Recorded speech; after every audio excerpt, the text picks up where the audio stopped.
God did not call us to be umpires, calling balls and strikes in society. But that's the viewpoint that people think about Christians.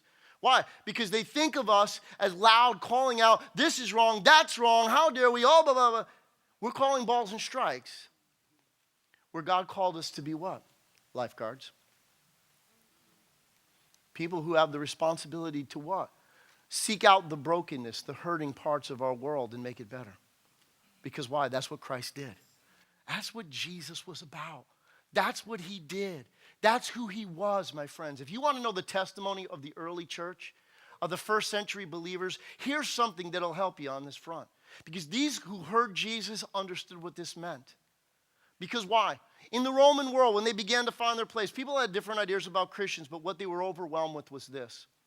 See, during the ancient times, when there was a plague that would break out among society, how they would handle it is that everybody would leave the city and leave the sick there.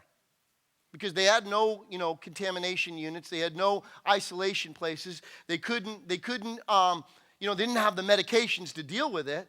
So instead of getting everybody sick and dying, they would leave all the sick in the city and everybody would leave. That was healthy.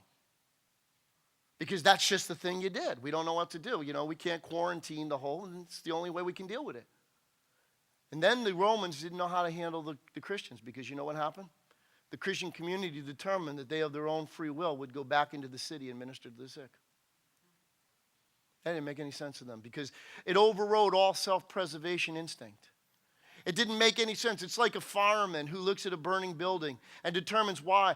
My own self-preservation instinct would tell me, don't go in there.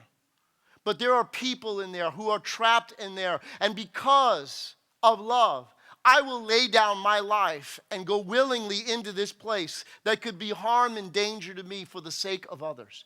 You see, the business of restoration is messy. Getting involved in the messiness of people's lives is not the pretty, pristine face that we put on Sunday morning, but it is the reality of why we're here. You see, you and I have a responsibility to be who God called us to be. We are to be the agents of hope, the agents of healing in the world that we live. And you see, they looked at Christians that not only were they willing to go back and minister to them, these are people that believed so much in what they believed in, they were willing to die for it.